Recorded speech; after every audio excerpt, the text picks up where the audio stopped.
Welcome to your 5 News at noon. I'm Tiffany Lee. Joe has the week off. Thanksgiving travels up across the board this year, with most people hitting the road by car this week.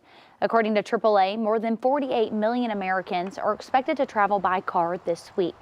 59% of Americans fully vaccinated, and many families feel confident enough to visit family for Thanksgiving after missing last year.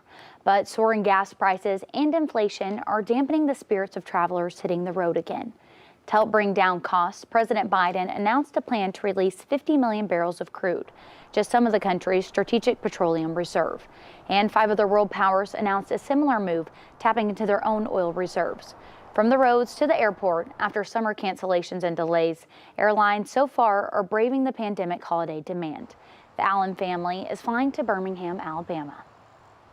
So just being able to spend that time with family, to catch up and to eat, some good Thanksgiving home. Yes, to eat some good food. I know, I'm definitely excited to eat good food too.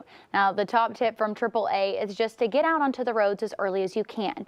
If you're driving today, they say you need to do so before noon or around it. So if you haven't, it's time to pack that car and get on the road. Now, if not, wait until after 9 p.m. And if you're driving on Thanksgiving, do so before 11 p.m. and on Sunday when everyone is rushing back home. The best advice is to hit the road before midday. You can eat salads. And here's a live look at the arrivals and departures at XNA. So far, departures are mostly on time. Just one delay out of Atlanta is expected out of Atlanta, and arrivals are faring a little worse. And stepping outside in Fort Smith right now, we're looking live at the area agency. And it's a windy day today, a Thanksgiving Eve. Tyler, what's it looking like? Yeah, Tiffany, it is windy out there. We were just talking about travel. There's a couple things I already noticed out there on the roadways. One, traffic's starting to pick up. Two, people are already driving a little bit crazy out there. And the parking lots for all the grocery stores have been completely packed already, so hopefully you've got all your shopping done.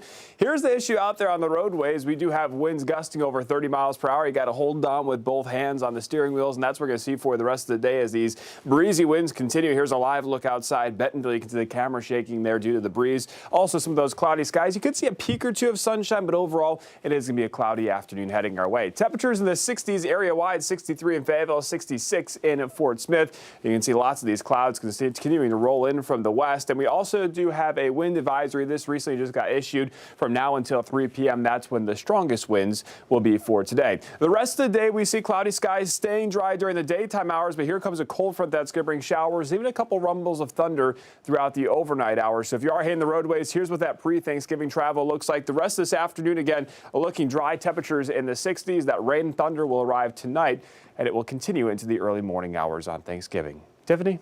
All right, thanks, Tyler. And a sixth person has died after being run down during a holiday parade in Wisconsin. The latest victim was just 8 years old. More than 60 others were injured. Elise Preston reports more from New York. More criminal charges are likely for the man accused of plowing his SUV through the Waukesha Christmas parade on Sunday. The nature of this offense is shocking. During an initial court appearance for the alleged driver, Daryl Brooks, prosecutors said another victim had succumbed to his injuries. Today we learned of another death of a child related to this case. The complaint says Brooks appeared to intentionally target people even as he swerved to avoid other vehicles. Bail was set at $5 million. Video recorded by a doorbell camera shows the suspect outside a house shortly after the incident. Hey, I called an Uber and I'm supposed to be waiting for it over here, but I don't know when it's coming. The homeowner was unaware of what happened at the parade and allowed Brooks to use his cell phone. The video later shows police arriving at the scene and taking Brooks into custody. If convicted, he could face life in prison. Elise Preston, CBS News. And jurors are deciding the fate of 3 men charged with murdering Ahmaud Arbery, and they'll resume their deliberations this morning. 9 women and 3 men make up the jury, with only 1 African American on the panel. They're deliberating 9 counts against each defendant. They include murder and aggravated assault. Gregory McMichael, Travis McMichael, and William Roddy Bryan are accused of chasing down and murdering the 25-year-old. They claim that they were trying to make a citizen's arrest. Prosecutors say the defense does not hold up because the citizen's arrest law in place at the time required a person to catch someone committing a felony. The first day of deliberations lasted more than 6 hours. The jury foreperson told the judge that they're working to reach a verdict. And a big announcement from the White House involving both border policy and COVID-19 efforts. The Biden administration plans to require essential non-residents crossing U.S. land borders to be fully vaccinated against COVID-19 by January 22nd. This includes workers like truck drivers, emergency response officials, and American citizens and permanent residents may still enter the U.S. regardless of their vaccination status, but they must face additional testing. And as we get ready to celebrate Thanksgiving with our loved ones, let's get you caught up on the latest COVID-19 numbers. The state saw 690 new infections in the past 24 hours. Our total since the start of the pandemic is now past the 525,000 mark. 6,080 people in Arkansas have the virus right now, and 7 more people have died. This brings our total number of deaths up to 8,627. 345 Arkansans are currently battling the virus from a hospital bed, and 60 of those patients are on a ventilator. The CDC is reporting nearly half of Arkansas's population is fully vaccinated. The vaccination rate in the state is now at 49%. In Oklahoma, the number is slightly higher at 51%. Nationwide, the vaccination rate stands at 59%, and that means 196 million Americans are now considered to be fully vaccinated. State police have Cody Krawiecki in custody after a manhunt that started near Mountainburg. Law enforcement in Crawford and Washington counties had been searching for the 30-year-old since Sunday. He's accused of violating his parole, and he also faces drug and weapon-related charges in Madison County. Benton County is now under a 24-hour burn ban. Fire Marshal Gary Yamo issued the ban due to the high winds across our area today.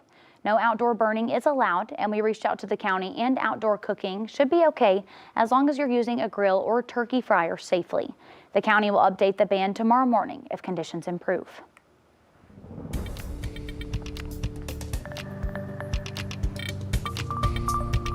And there will be plenty of turkey on the table tomorrow, but there are a couple of lucky birds that won't be filling any stomachs.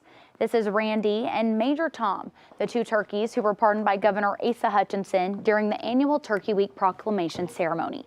During the event, the governor said Arkansans have plenty to be thankful for this week, with the state's agricultural capacity at the top of that list. Being thankful for the rich soil that we have in Arkansas, the entrepreneurs, the hardworking farmers that produce food for a nation.